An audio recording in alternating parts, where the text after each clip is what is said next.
Big day of maintenance today. 8 hours of downtime. What are you going to do with that time? Maybe become a regular contributing member of society. I don't know. Anyways, 8 hours of maintenance. Go get shit done during that maintenance time, because once the servers are back up, if they're not broken, which they could be, because we got some retroactive shit happening today. Whenever Blizzard does retroactive shit in the game, it breaks everything. But 8 hours is what it's supposed to be. So from 7 a.m. PST to 3 p.m. PST, we will have servers down, and when they come back up, we will have 11.2.7. In the meantime, you can watch a shitty Twitch stream like my own, put up with it for 4 hours, get yourself a Twitch drop. That's right, boys. The, what is this thing?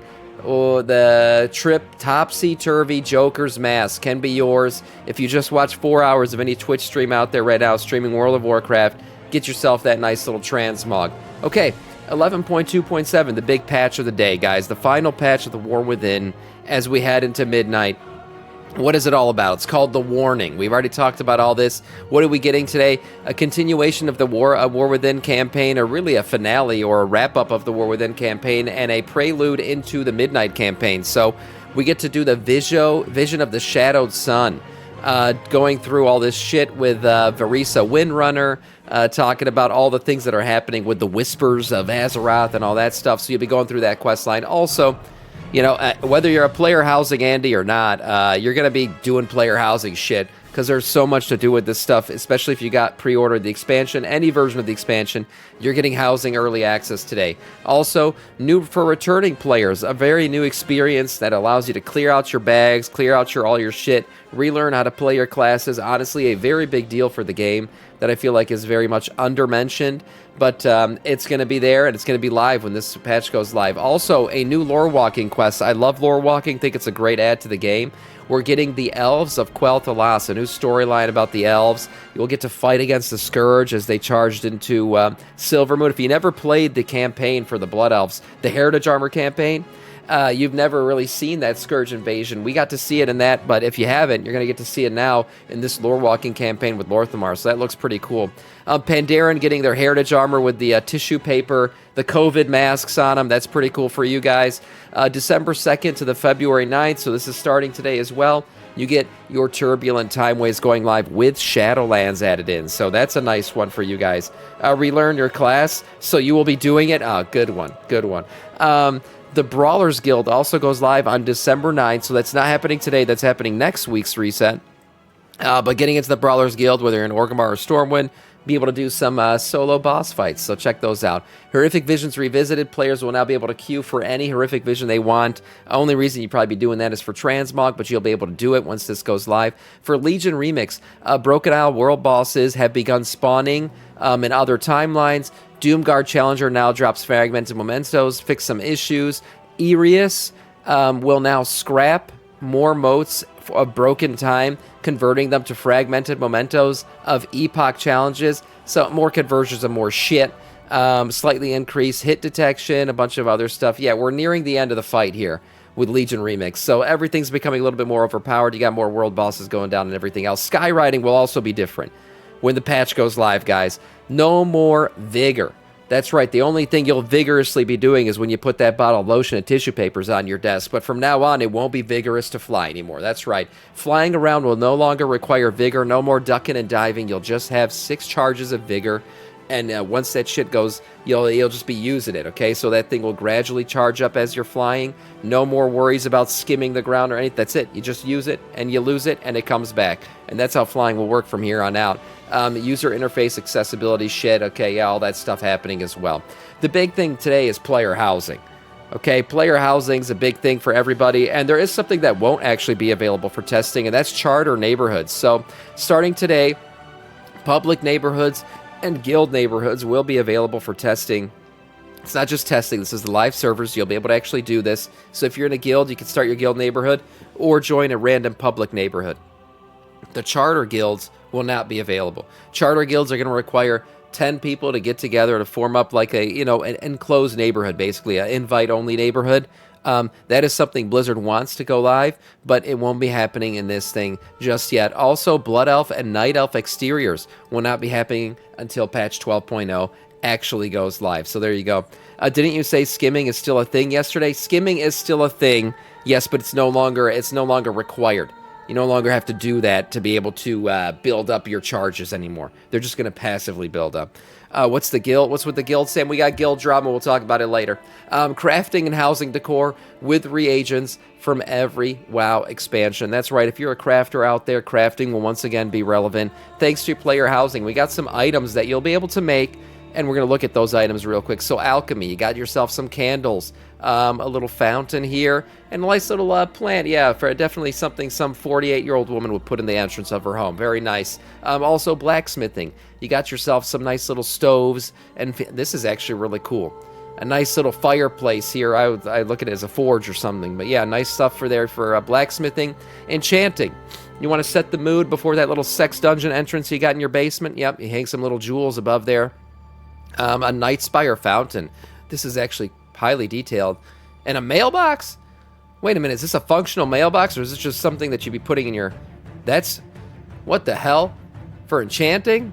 That's actually OP if they get a mailbox. Okay. Craft a mailbox. Not sure if that's just aesthetic or not. Engineering. You got yourself a little magnifying glass, a little amp thing there, and a windmill. Okay, yeah, and put that outside your home. Inscription. We got some cabinets, a bookshelf, and a map of what? Gilnean map. Ooh, interesting. Okay, a map of Gilneas. Moving on from there, we also got jewel crafting. You can make yourself a nice little, whoa, I forget their name. Whatever fucking tribe of trolls this is. And then you got yourself the candles here and a nice little window. Zandalari trolls. I don't know why I was fucking drawing a blank on Zandalari trolls. Also, what else we got? Leather working. Make yourself a nice little goblin couch. That's right, a leather bed. That doesn't sound very comfortable, but you can make one. And a little rug. Okay, nice little rug. Tailoring. Oh my god. This looks like something your grandma would weave, Christmas night. Okay, Christmas Eve. So there you go. Nice little weave there. We also got a little toy and a bean bag. Okay, nice little bean bag. Cooking. Make yourself some dumplings, some cheese, or some cheese and apples. Okay, cool. Junkyard tinkering. Oh, this is the thing that you can do in Mechagon. Okay, so if you go there and you do this, you can make some cool little... Mechagonian stuff. All right, and that's it for now. Crafting becoming much more relevant with housing, obviously. A lot more things to do. Hey, you guys will be able to chop down trees too. That's right, when this thing goes live. These are tradable. Yeah, I'm sure these are. I'm sure these are even sellable on the auction house and stuff like that. So yeah, you'll be able to craft things. People will be able to buy them. I'm sure this will be something you'll be able to do. Otherwise, you'd have to get every profession. Okay, Midnight, guys. More Midnight stuff happening. Blizzard working more on their add-on killers. And right now, we finally have an external defensive cooldown tracking. So there you go, external defensive cooldown tracking. This is really cool. You get a little bar here. Usually you need an add-on for this. You won't need an add-on anymore. Only tracks single target buffs like Life Cocoon, but not group effects like Rally Cry. So there's a little bit of a thing that needs to be changed there. Does not allow filtering, rearranging, or even previewing of abilities will be shown. No cooldown information to know whether an ability is available or if it is used on someone else. And then, like the cooldown manager, buffs are duplicated, displayed on both normal and external defensive frames. That would be nice if they stopped those duplications. So those are the issues right now with it. What it can do. This external defensive tracker isn't actually part of the cooldown manager. Though integrated, the two may actually solve several of its issues, since the manager already has an influence for delineating which buffs are shown and in what order. This could also open further customization, such as showing some of the buffs as bars, as other icons, and further fine-tuning. Why limit players to a single frame for buffs and another for external defensives when they could decide which buffs appear in what position on their screen? Players have been asking for better ways to filter their buffs since before Midnight add-on changes were announced, either hiding unimportant ones or splitting them into separate groups. While this is something developers have expressed interest in improving, the cooldown manager already seems to have basic frameworks for this functionality, just waiting for it to be expanded. So nice little cooldown tracker. Yeah, more things that we're not going to need to do. Basically we're not going to need add-ons for it anymore. That's great. Cooldown tracking now being implemented into the game. Also, Blizzard talked more about their interrupt philosophy, right? And how healers are no longer going to be able to interrupt, but they're not going to need to, because Blizzard is going for the overall changes of fewer enemy casts overall, longer casts, and cooldown times on important interruptible abilities, and bolstering nerfs massively. So there you go.